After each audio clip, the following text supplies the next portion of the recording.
खामोशी की दास्तान। भारत के महानतम प्रवासी की वापसी के पहले वर्ष की खामोशी की महागाथा। आकाशवाणी की विशेष शताब्दी श्रृंखला खामोशी की दास्तान। प्रस्तुत है आज की कड़ी।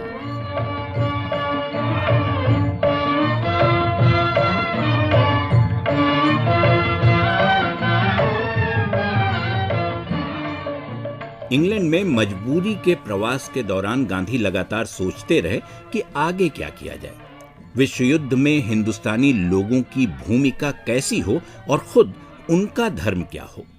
हिंदुस्तानियों की एक सभा में गांधी ने विश्व युद्ध में सक्रिय भागीदारी का जिक्र किया तो उसका कड़ा विरोध हुआ।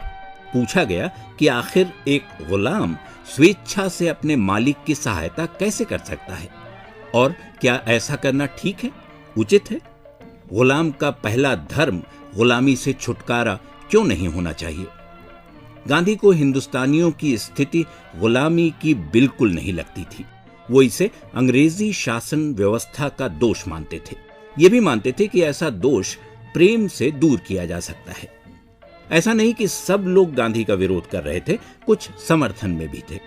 इस बात से सहमत थे कि लड़ाई के समय अधिकार की मांग को मुलतवी रखा जाए। गांधी अपनी बात पर डटे रहे और स्वयंसेवकों के रूप में नाम लिखाने के लिए एक रजिस्टर खोल दिया गया। काफी संख्या में लोगों ने अपने नाम लिखाए। इनमें सभी प्रांतों और सभी धर्मों के लोग शामिल थे। गांधी ने इस बाबत लॉर्ड क्रू को चिट्ठी लिखी और क्रू ने हिंदुस्तानियों की भागीदारी की मांग स्वीकार कर ली। उन्होंने इस स्वैच्छिक मदद के लिए आभार प्रदर्शित किया। खबर दक्षिण अफ्रीका पहुंची तो प्रतिक्रिया में फौरन वहां से 2 तार आए। इनमें से एक पोलाक का था, ये पूछते हुए कि क्या ये काम अहिंसा के सिद्धांत के खिलाफ नहीं है? गांधी जवाब पहले ही सोच चुके थे। उन्होंने कहा, युद्ध में शामिल होना मेरे लिए धर्म है।